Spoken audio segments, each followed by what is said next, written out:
Hi friends, welcome to honey stories. నేను మీ లక్ష్మి. అసలు love and war 6 episode యార్. 31st నైట్కి వెళ్దాం రండి. చేతాకోక చిలుకలో ఎగురుతూ తుళ్ళుతూ బీచ్లో ఆటలాడుతున్న జానుని చూసి ఈర్ష్యా పగలతో రగిలిపోతుంది రిధమ. తన వైపే నిప్పులు కక్కుతూ చూస్తున్న ఆమెను చూసి, రిధు ఏంటి అలా చూస్తున్నావు, వాడు నీకు తెలుసా అని అడిగాడు తన బాయ్ ఫ్రెండ్. మోహన్ చిట్లించి నేను చూసేది ఆ వేస్ట్ఫుల్ అని కాదు దాన్ని అంది ఆమె. అప్పటిదాకా విధుని చూసి సొల్లు కాస్తుందని జలసితో చచ్చినవాడు ఫోకస్ జాను మీద పెట్టాడు అతను. తళుక్కున మెరిసే విద్యుత్ దీపాల్లో నడయాడే దేవహంసలా ఉన్న జాను వాడి కళ్ళని ఆకర్షించింది. బ్యూటిఫుల్ గర్ల్ అని పెదవులు చప్పరించాడు. అది కావాలా అని వంకరగా అడిగింది రిధమ. తను పక్కన ఉండగా ఎవరి వైపైనా చూస్తే చాలు ఏడ్చి రాద్ధాంతం చేసేది కావాలా అనగానే పిచ్చి చూపులు చూశాడు అతను. చెప్పు, నేనేమనుకోను అని వాడిని తప్పించి దాన్ని నీ సొంతం చేసుకో, బట్ వన్ కండిషన్ అంది రిధమ. ఏ జోక్ వేసడానికి నేనే దొరికానా పద అంటూ నవ్వు నటించాడు. కానీ వాడి చూపులు జాను మీనే అందాన్ని తడిమేస్తున్నాయి. జోక్ కాదురా నిజం. దాని లైఫ్ స్పాయిల్ అయ్యి సూసైడ్ చేసుకుని చావాలి అని పళ్ళు పటపటా కొరికింది. ఆమె నీకు తెలుసా?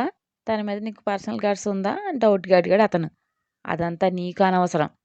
నలగని తేనె తొట్ట, ఎంత జుర్రుకుంటే అంత మధురం అని వెకిలిగా నవ్వి చూసుకో ప్లాన్ వేయి అంది రిధమ.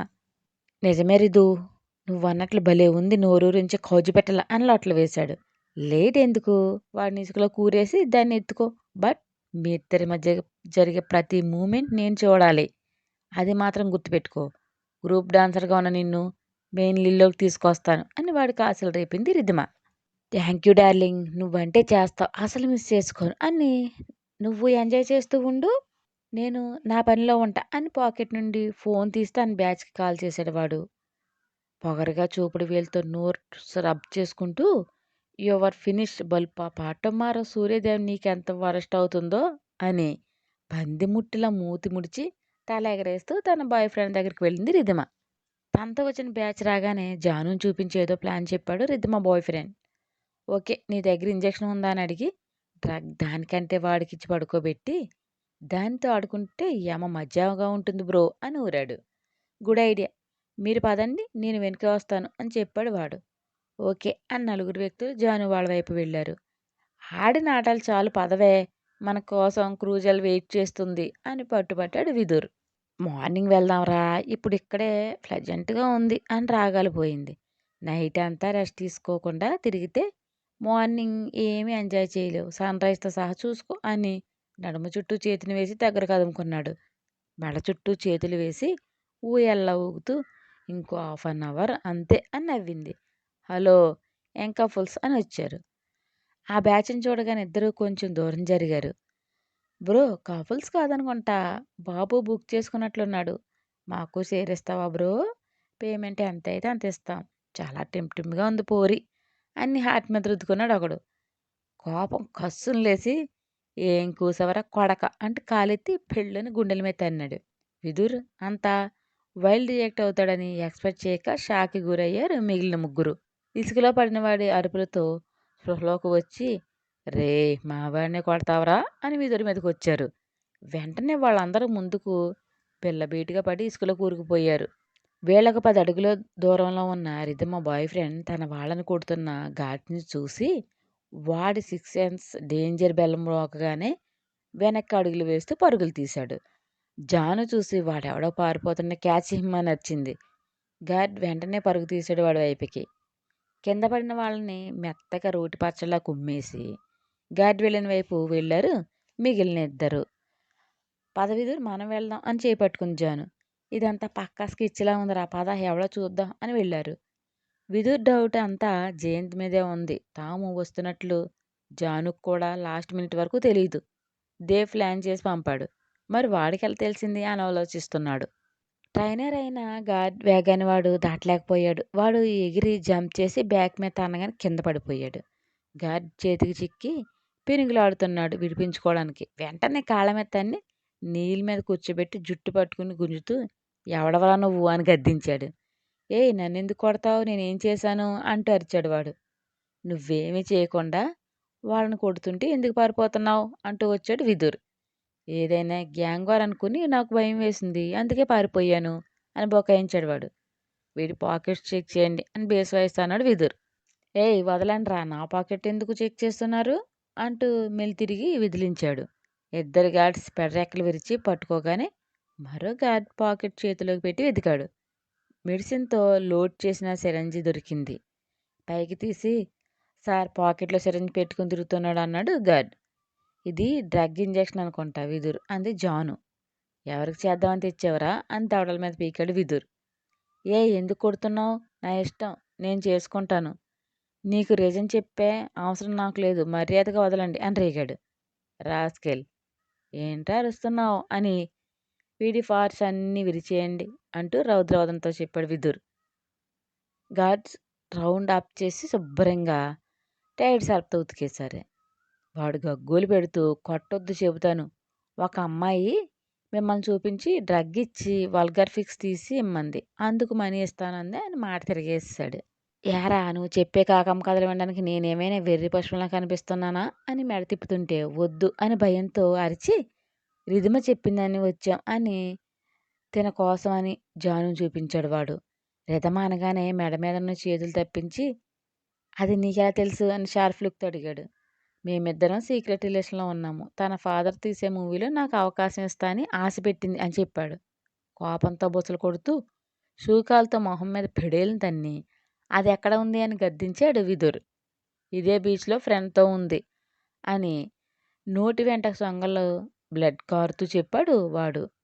చచ్చింది గొర్రె, పదరా దాన్ని నాకు తేలుద్దాం అని కోపంతో ఊగిపోయాడు విదుర్. వద్దు అని చేయిపుచ్చుకుని లాగింది. ఆ బీచ్కి భయపడుతున్నామా అని అరిచాడు విదుర్. అవును పద అని అక్కడి నుండి బలవంతంగా లాక్కెళ్ళించాను. వదలవే అని చేతిని విసిరి కొట్టాడు. అబ్బా, మాట వినరా కోపిష్టి మగడా అని చిరుకోపంగా చూసింది. ఏంటో చెప్పాడు అని రుసరుసలాడాడు. ఇప్పుడు వెళ్ళి దాన్ని ఏం చేస్తావు? 4 దెబ్బలు కొడతావు, లేక ఏ కాలో చెయ్యి విరిచేస్తావు, అంతే కదా. దానివల్ల దానికి ఒంటి బాధ తప్ప దానిలో రియలైజేషన్ వస్తుందా? డబ్బు తెచ్చిన కొవ్వు కరిగిపోతుందా చెప్పు? అలాంటి వాళ్ళని చేతితో కదురా, చేతలతో కొట్టాలి. ఏం చూసుకుని విర్రవీగుతుందో అది లేకుండా బెకారి వాళ్ళని చెయ్యాలి. మనంతట మనం వాళ్ళని కెలకలేదు, కావాలని పనిగట్టుకుని వచ్చి విషం చిమ్ముతున్నారంటే వాళ్ళని శని దాపరించిందని అర్థం. ఏ బంధమైనా ఊరికే కలవదు అంటాడు అన్నయ్య. ఈ శత్రుత్వం కూడా ఊరికే కలవలేదేమో అని నాకు అనిపిస్తుంది. ఆలోచించు, ఇక నీకు ఏది మంచిదనిపిస్తే అదే చెయ్యి, నేను అడ్డం రాను అంది జాను. అంటే ఇప్పుడు దీని మీద ఫోకస్ పెట్టాలి అనే కదా నీ వాగుడు అని కరిచాడు విదుర్. నీ ఇష్టం అన్న, మళ్ళీ రెట్టిస్తే ఊరుకోను. నాకు కోపం తగ్గట్లేదు, దాన్ని ఇప్పుడే ఏదో ఒకటి చేయాలి. అంటే 1 and 2 months బెడ్కే పరిమితం చేయాలా, అంతేనా అని నవ్వింది. నవ్వకు, నాకు తలుచుకుంటేనే బ్లడ్ బాయిల్ అయిపోతుంది అని మండిపడ్డాడు. ఓకే బాబా, పద, కొవ్వెక్కిన పిల్లని గోవా బీచ్ ఇసుకతో తోమేద్దాం అని పాకెట్లో ఉన్న మాస్కులు తీసింది జాను. ఇప్పుడు నచ్చావు అని బొగ్గలాగి మాస్క్ తీసుకుని మొహానికి వేసుకుని నువ్వు సైడ్ నిలబడి చూస్తూ ఎంజాయ్ చేయి, కమాన్ అని గార్డ్స్ని పిలిచాడు విదుర్. ఇంగ్లీష్లో సాంగ్స్ బిగ్ వాల్యూమ్ పెట్టుకుని రేవ్ పార్టీ టైప్లో మస్తుగా ఎంజాయ్ చేస్తూ జెంట్స్ లేడీస్ అనే తారతమ్యం లేకుండా ఒకరి మీద ఒకరు పడిపోతూ ఇదే ఆధునికత అన్నట్లుగా తాగి తూలుతున్నారు అందరూ. ఇతర కంట్రీస్ వారు మన సాంప్రదాయానికి పెద్దపీట వేస్తుంటే, ప్రేమ పెళ్ళి అనే సంబంధాలు కట్టుబడి ఉంటుంటే వీళ్ళేంట్రా సామి ఇలా ఉన్నారు అని వాపోయింది జాను. వాళ్ళలో ఉన్న సైకోయేజాన్ని బయటపెట్టి తమదో గొప్ప అని చూపించడానికి వాడే యూజువల్ టిప్ ఇదే అని. ఏది ఇది ఎక్కడ చచ్చింది అని క్రౌడ్లో వెతికాడు విదుర్. ఉంది పాప చూడు అని తను చూస్తూ, అదిగో ఎవడో కౌగిల్లో నలుగుతుంది చూడు అంటూ కాస్త దూరంలో ఉన్న రిద్దమని చూపించింది జాను. ఫోన్లో ఫిక్స్ క్యాప్చర్ చేయవే అని గార్డ్స్కి సైక్ చేశాడు విదుర్. తన ఫోన్ తీసి రిధమ చేరువుగా వెళ్ళి రకరకాలుగా ఫొటోస్ తీసింది. డ్రింక్ చేయడం వల్ల చుట్టూ ఏం జరుగుతుందో కూడా తెలియని స్థితిలో జోగుతూ తనతో ఉన్న పర్సన్తో డ్యాన్స్ చేస్తూ హగ్గులు కిసులు కురిపిస్తుంది రిధమ.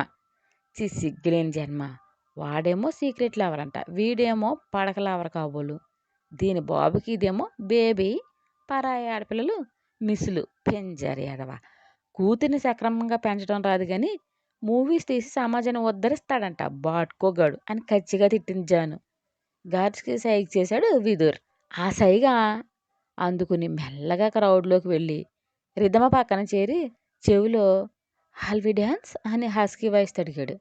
ఆ వాయిస్లో మత్తుకి హా అని ఇది మరీ మత్తుగా నవ్వింది. చెయ్యి అందించాడు గార్డ్. ఆ చేతిని అందుకుని ఊగుతుంది. తాగి మందు మత్తు తలకెక్కిన రిధిమ. పిల్ల జున్నుముక్కలా ఉండి లోపల దాగాల్సిన సోయగాలన్నీ బయటకొచ్చి కన్నుల విందు చేస్తుంటే ఏ మగాడికైనా ఆశ పుట్టడం సహజం కదా! ఆమె వైపు ఆశగా చూస్తూ స్టెప్స్ వేస్తుంటే మెడ మీద చేతులాంచి మీదకు ఒరగ్గానే తన కర్తవ్యం గుర్తుకు వచ్చి చేతులు నడుం చుట్టూ వేసి మెల్లగా ఊగుతూనే సైడ్‌కి తీసుకొచ్చాడు గార్డ్. మంచి ఎక్సర్‌సైజీ బాడీ ఏమో! అతని చేతి పట్టుతోనే ఆమె శరీరంలో వేడి రగిలి హా! అని మూనింగ్ సౌండ్ ఇస్తూ పూర్తిగా మీద పడిపోయింది రిద్దిమ. ఉప్పు బస్తాను మోసుకొచ్చినట్లు మోసుకొచ్చి తన వాళ్ళకి అప్పగించి అంటూ గాలి వదులుకున్నాడు. "ఏరా టెంప్ట్ అయ్యావా?" అని టీజింగ్‌గా అడిగారు. గుర్రుగా చూశాడతను. నవ్వుకుంటూ "మేడి పండురా పైకే మిసమిసలు లోపలంతా కులకుల్లాడే పురుగులే" అని వికారంగా మొహం పెట్టాడు రిధమ లవర్ తరిమిన గార్డ్.